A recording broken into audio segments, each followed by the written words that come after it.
I bless you. The Lord had me interrupt the regular flow of scheduled videos to give you this word. He said that 2020 is going to be a record-breaking year for those who recover from 2019 well.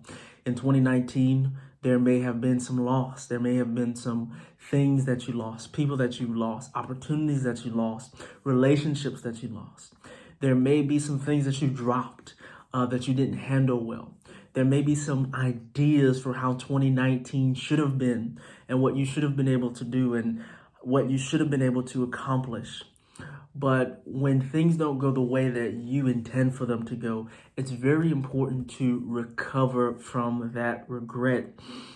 What happens is we can be so drunk with our regret that we can't make sober decisions about tomorrow. We're so busy stuck in the pains of the past that we have no clue on how to move forward in the future.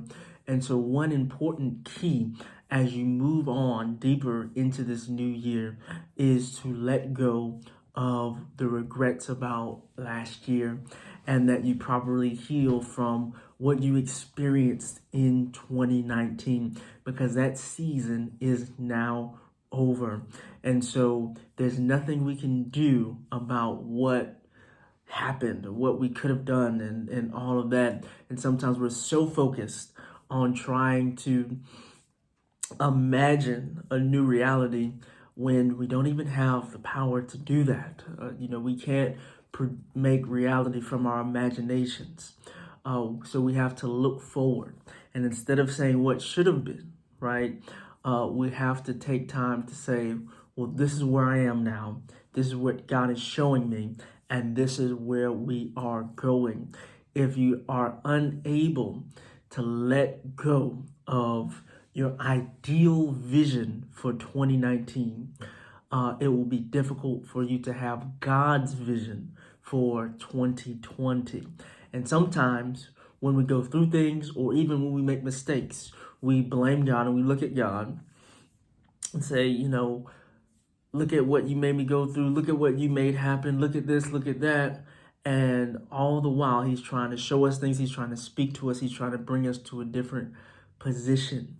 But you're not going to have God's clarity if you don't let go of your ideal understanding about the way your life should have been and the things that you should have gotten and the things that you should have done and what you should have completed by your last birthday. So the way you recover is by looking forward to what God is saying now. So you need a word from God about where he wants you to go today and what he wants you to do today. Sometimes when you go through a difficult season, it robs you of the ability to hope.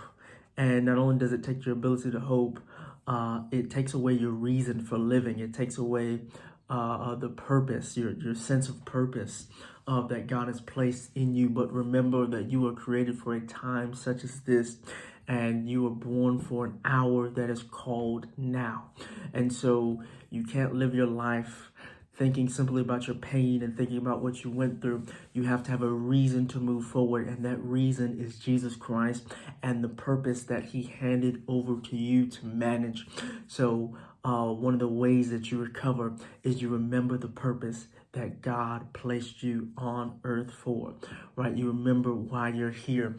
You remember the fact that God has taken you somewhere, and you remember that there is hope for tomorrow because Jesus Christ is Lord. So those who will recover well are going to have a record-breaking year.